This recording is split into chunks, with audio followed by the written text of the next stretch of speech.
नमस्कार, मैं प्रोफेसर सतीश चंद्र झा अपने चैनल में आपका पुनः स्वागत करते हैं। जीवन कभी भी एक जैसा नहीं रहता है। कभी तो हमें संकीर्ण रास्तों से गुजरना पड़ता है और कभी हमें अनायास ही राजमार्ग का सुख प्राप्त हो जाता है। किसी माह किसी राशि के लिए अनेक प्रकार से ग्रहों की इस प्रकार की स्थितियां बनती है कि जीवन चुनौतीपूर्ण हो जाता है और कभी बैठे बिठाए ही सब कुछ प्राप्त हो जाता है। यह कुंभ राशि की गोचर की कुंडली है। एक तो आपकी जन्म कुंडली होगी और दूसरा यह संभावनाओं की एक गोचर कुंडली है। इन दोनों कुंडलियों के आधार पर ही जीवन में हर प्रकार के परिवर्तन आते रहते हैं। कुंभ राशि शनि प्रधान कुंभ राशि के लिए अभी तो शनि की साढ़े साती का प्रथम दौर में उनका सफर प्रारंभ हुआ है।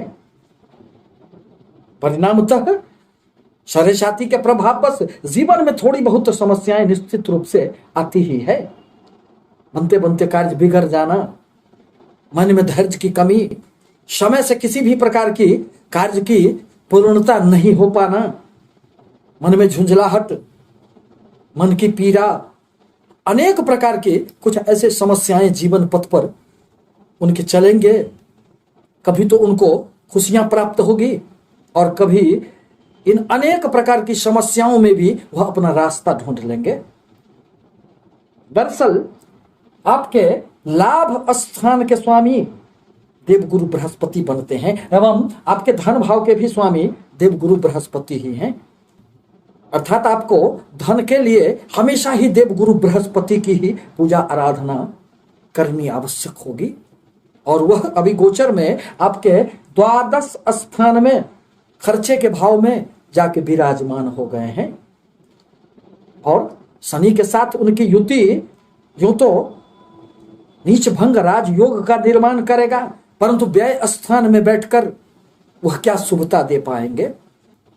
परिणामतः व्यय की अधिकता, बाहरी स्थानों से थोड़ी बहुत लाभ की संभावनाएं तो बन सकती है। यदि आपके किसी भी प्रकार के व्यापार बाहरी स्थानों से है, विदेशों से है, इंपोर्ट एक्सपोर्ट के व्यापार में आप संलग्न हैं, मल्टीनेशनल कंपनियों में आप कार्यरत हैं, तब तो आपके लिए जीवन में अक्टूबर माह में कुछ शुभता का संकेत प्राप्त होगा।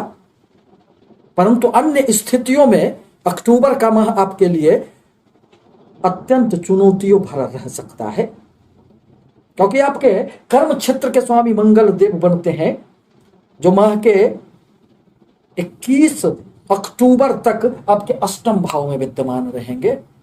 अतः कर्म क्षेत्र के स्वामी का अष्टम भाव में जाना निश्चित रूप से कर्म क्षेत्र में अप्स एंड डाउन की स्थिति बनेगी। कुछ ना कुछ हलचल निश्चित रूप से होंगे। आपको अपने कार्यों के अनुरूप यश प्रतिष्ठा नहीं प्राप्त होंगे और आपके कार्यों में अनेक प्रकार की विघ्न बाधाएं स्पष्ट दृष्टिगोचर होगी। जहां तक आपके व्यापार स्थान का प्रश्न है तो उसके भी स्वामी सूर्य देव बनते हैं और वह भी अष्टम स्थान में नाश के स्थान में विराजमान है। परिणामतः व्यापारिक गतिविधियों में भी संलग्न व्यक्तियों के लिए माह का पूर्वार्ध अनेक प्रकार से समस्यादायक रह सकती है। परंतु कोई भी ग्रह स्थिर नहीं रहते हैं, उनका तो राशि परिवर्तन होते रहता है। अब सूर्य देव 17 अक्टूबर को उनका राशि परिवर्तन होगा और वह आपके फिर भाग्य स्थान में चले जाएंगे। 21 अक्टूबर को मंगल देव का भी राशि परिवर्तन होगा और वह भी आपके फिर भाग्य स्थान में चले जाएंगे। परिणामतः माह का उत्तरार्ध आपके लिए अनेक प्रकार के सफलतादायक रह सकती है। आपके अष्टम स्थान में 3 ग्रह की स्थिति बनी हुई है, अतः निश्चित रूप से इस माह आपको स्वास्थ्य संबंधित अनेक तरह की परेशानियों में वृद्धि होने के ही संकेत प्राप्त हो रहे हैं। साथ ही साथ चोट चपेट की आशंकाएं भी निश्चित रूप से उपस्थित हो सकते हैं, अतः वाहन अत्यंत ही ध्यानपूर्वक चलाने का प्रयास करें। परंतु इस तरह की बातें आपके मुख्य कुंडली, जन्म कुंडली के आधार पर ही निश्चित रूप से कही जा सकती है। आपके किस ग्रहों की दशा चल रही है, अंतर्दशा चल रही है, आपके कुंडली में सूर्य की, मंगल की क्या स्थिति है, क्या वह उच्च के हैं, नीच के हैं, स्वगृही है, मित्र क्षेत्री है अथवा शत्रु क्षेत्री है, इन सभी बातों के आधार पर ही पूर्णतः यह ज्ञात होती है। परंतु गोचर के आधार पर यह तो एक संभावनाओं की बातें होती है। आपके राशि से अष्टम स्थान में तीन तीन ग्रहों का विराजमान होना और इन तीनों की दृष्टि आपके धन स्थान पर पड़ रहे हैं, परिणामतः अचल संपत्ति में तो वृद्धि होंगे, परंतु अपने वाणी पर आपको निश्चित रूप से नियंत्रण रखना चाहिए। ससुराल पक्ष से कुछ न कुछ समस्याएं उत्पन्न हो सकती है, अतः इस पर भी आपको ध्यान रखने की आवश्यकता पड़ेगी। अब जहां तक आपके दाम्पत्य जीवन का प्रश्न है तो उसके स्वामी सूर्यदेव बनते हैं जो अष्टम में विराजमान है। अतः जो ही सूर्यदेव का राशि परिवर्तन होगा फिर आपके दाम्पत्य जीवन में किसी भी प्रकार की जो समस्याएं चल रही है वह समाप्त हो जाएंगे। दरअसल शनि देव आपके द्वादश स्थान में बैठकर सबसे पहले यह व्यय की अधिकता को अत्यधिक बल प्रदान करने का कार्य कर रहे थे। अनावश्यक रूप से खर्चे हो जाना, धन स्थान पर इनकी दृष्टि पड़ रही थी, अतः अचानक आपके अचल संपत्ति का भी नुकसान ये शनिदेव कर देते हैं। कभी कभी शनिदेव की 7वीं दृष्टि आपके 6ठे स्थान पर पड़ रहे हैं जहां कर्क राशि है और चंद्रमा एवं शनि में शत्रुवत संबंध होने के कारण वाद विवाद की समस्याएं, मानसिक अशांति, मन में सुख की कमी का अनुभव होना, चिड़चिड़ापन, लोगों से घुलने मिलने में भी थोड़ी बहुत समस्याएं, बनते बनते कार्य बिगड़ जाना, ये सब सारी समस्याएं शनिदेव के प्रभाववश उत्पन्न हो जाती है। और यह तो सरस्वती का आपका प्रथम दौर है, अभी तो आपने चलना सीखा भी नहीं है। 7.5 वर्षों की यह जो अवधि होगी वो सोना तपते तपते निश्चित रूप से एक दिन कुंदन बनेगा। फिर आपको जीवन में अनेक प्रकार की संघर्षों से सामना करने की शक्ति आ जाएगी और जीवन में सुख और दुख ये दोनों तो चलते ही रहते हैं। परंतु देवगुरु बृहस्पति अभी अभी आपके लाभ स्थान को छोड़कर आपके व्यय स्थान में आ गए हैं। शनि के सानिध्य में रहकर देवगुरु बृहस्पति की अब 7वीं दृष्टि आपके 6ठे स्थान पर पड़ रहे हैं। परिणामतः जहां एक ओर वह शनि के दुष्प्रभावों में निश्चित रूप से कुछ न कुछ कमियां लाने का प्रयास करेंगे, वहीं आपके 6ठे स्थान संबंधित हर प्रकार की समस्याओं में थोड़ी बहुत मुक्ति देने का कार्य करेंगे।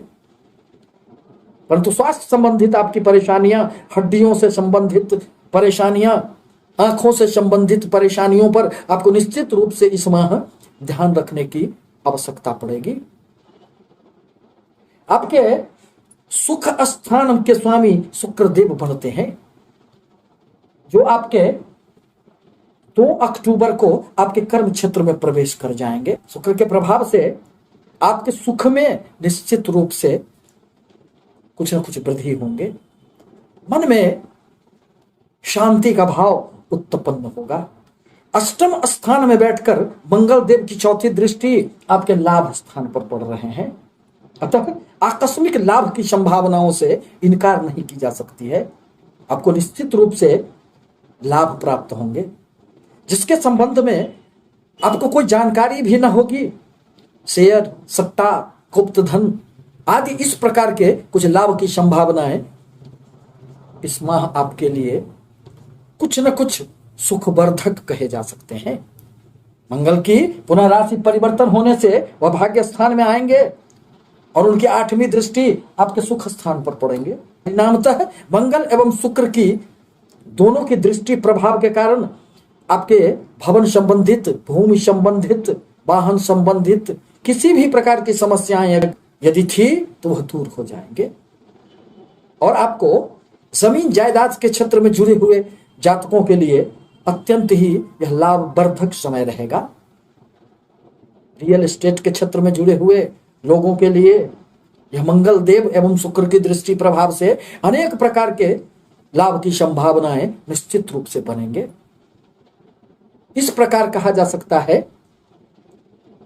कि कुंभ राशि के लिए अक्टूबर माह मिले जुले परिणाम लेकर आने वाले हैं। माह का पूर्वार्ध जहां अनेक प्रकार की समस्याओं को जन्म देने वाला होगा, माह का उत्तरार्ध आपके लिए कुछ न कुछ निश्चित रूप से सफलतादायक कही जा सकती है, क्योंकि 11 अक्टूबर को शनिदेव भी मार्गी अवस्था में आ जाएंगे।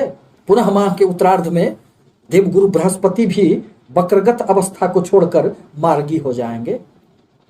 फिर उस समय आपके जीवन में निश्चित रूप से एक परिवर्तन आएगा जो आपके लिए सुखद कही जा सकती है। आपके लिए आवश्यक है कि शनिदेव के बीज मंत्रों का आप शनिवार को सायंकाल निश्चित रूप से एक माला जाप करें। आपसे निवेदन है कि हमारे चैनल को लाइक करें, सब्सक्राइब करें, ताकि मैं अपने विचारों से आपको अवगत कराता रहूं। धन्यवाद।